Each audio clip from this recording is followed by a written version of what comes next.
आज cabinet meeting थी, लेकिन उस कैबिनेट में एक बहुत ही चौंकाने वाली बातें सामने आई हैं। कैबिनेट मीटिंग में शिवसेना शिंदे गुट के नेता पहुंचे ही नहीं। कहा जा रहा है कि उनके मंत्री जो हैं वो नाराज हैं और अपनी नाराजगी व्यक्त करने के लिए उन्होंने आज कैबिनेट मीटिंग को अटेंड नहीं किया। शिवसेना शिंदे गुट की तरफ से सिर्फ एकनाथ शिंदे इस कैबिनेट में शामिल हुए। इस पर हमारे साथ हैं बात करने के लिए प्रतिपक्ष नेता अंबादास दानवे जी। सर, आज कैबिनेट में शिवसेना की तरफ से सिर्फ एकनाथ शिंदे थे और कहा जा रहा है कि जो पार्टी में लिया जा रहा है शिवसेना के लोगों को बीजेपी में, बीजेपी के लोगों को शिवसेना शिंदे गुट में, उसको लेकर लोग नाराज हैं और इसलिए आज कैबिनेट में नहीं पहुंचे। मैं समझता हूँ नाराजगी बताने की कोई जरूरत नहीं। जिस प्रकार शिंदे गुट ने उनका जो मेन पार्टी थी उसमें जिस प्रकार बगावत की थी, वो पार्टी में फूट डलवाई थी। अभी भारतीय जनता पार्टी की ये नीति पूरे नेशनल लेवल पे यही है, जो दोस्त है उसको फोड़ना, उसको तोड़ना और उसके कुछ लोग अपने में शामिल करवाना। ये काम भारतीय जनता पार्टी पहले उद्धव जी के शिवसेना किया, अभी एकनाथ शिंदे की जो संगठन है उसको भी वो वैसे उस प्रकार करे। इस प्रकार एकनाथ शिंदे के गुट ने नाराजगी बताई है, लेकिन मैं समझता हूँ नाराजगी बहुत नहीं चल सकती, क्योंकि भारतीय जनता पार्टी ने इनको पूरी तरह से इतना पैक किया है कि कुछ भी हिल भी नहीं सकते। क्योंकि इन्होंने पिछले 3 साल में जिस प्रकार भ्रष्टाचार इस महाराष्ट्र में किया है, महाराष्ट्र की अर्थव्यवस्था पूरी बिगाड़ दी है, और अभी ये लोग ये अर्थव्यवस्था के बारे में बात कर रहे हैं। मैं समझता हूँ भारतीय जनता पार्टी इनको कुछ भी नहीं करने देगी।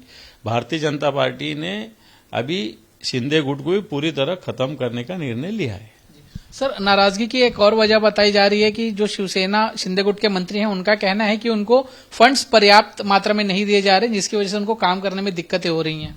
ये देखो, पिछले 3 साल में इनको फंड्स जहाँ 100 करोड़ लगते वहाँ 1000 करोड़ इन्होंने लिए, जहाँ 1000 करोड़ लगते वहाँ 5-5 हजार करोड़ इन्होंने लिए।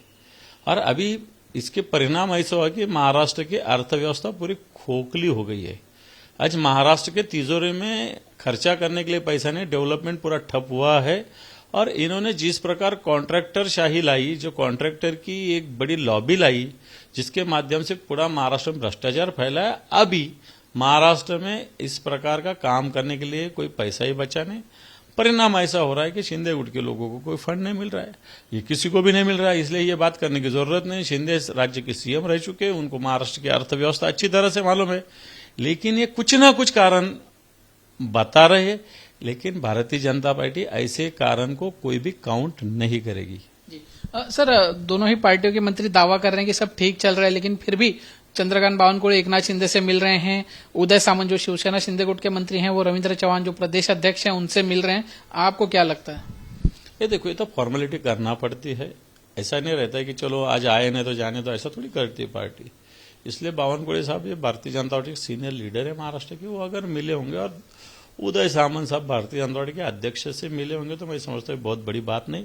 लेकिन जब मन में मुटाव निर्माण होता है तो मैं समझता हूँ ऐसी मुलाकातों से ये मन मुटाव नहीं हो सकता। सर, एक आखिरी सवाल, आपका भी इतने सालों का अनुभव रहा है राजनीति का, दोनों के भविष्य को किस तरीके से देखते हैं, खास करके इस समय जब चुनाव आ रहे हैं तब? मैं समझता हूँ शिंदे गुट का भी पूरी तरह पड़ाव नजदीक आया है। शिंदे गुट को कोई नीचे बेस नहीं है, सिर्फ संपत्ति, सत्ता और भारतीय जनता पार्टी के आशीर्वाद पे वो चल रहे हैं।